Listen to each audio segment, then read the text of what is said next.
So you're trying to brand your first website or project. First thing I want to say is if you're getting paid for this project by someone else, congratulations. Also, time to study, because if you're watching this video, it means that you need help with branding your first project. So what is a brand really? Marty Neumeier says that a brand is someone's gut feeling about something.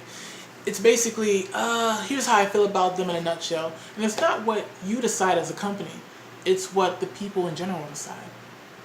But basically that can be influenced by how you present yourself. Positioning is everything.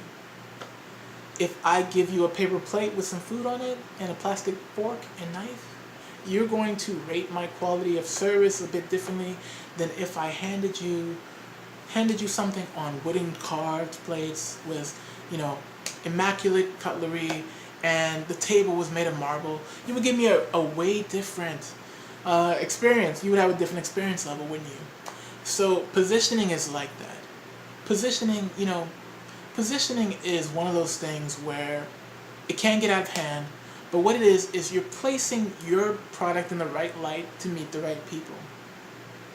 So instead of being the average Joe, one of 1,000, you're something different, you're something special, because you are. You personally are someone different. You've had different experiences. You have things that made you unique. And you need to bring that personality into the business where it fits. And so, not only do you give good customer service, what you do is, with your brand, back on track, okay, so you're making your brand. You have to ask yourself, okay, what am I making? Let's say, for instance, a juice bar.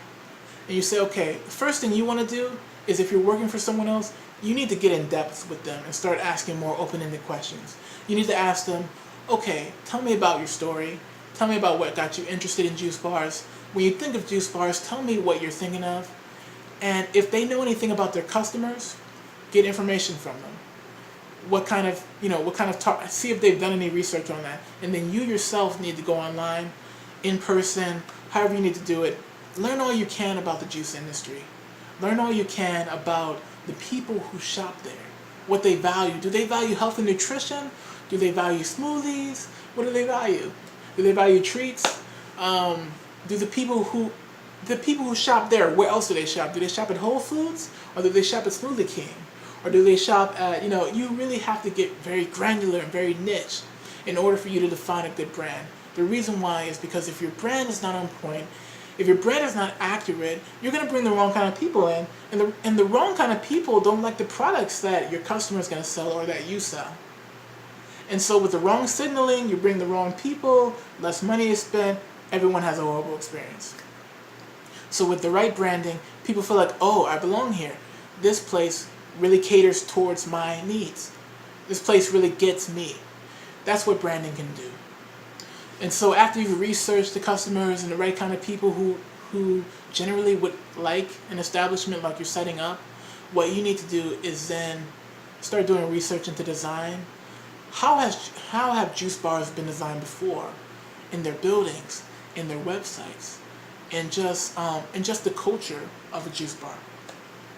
So once you've done that with your brand, what you then need to do is decide on color scheme with your customer, color scheme, typography, and it all needs to align back to the agenda, back to the brand, back to the customer. What kind of customers are they? What do they expect from a juice bar like what you're trying to make? And that'll help inform all the decisions with fonts, with colors, with site structure, even with products.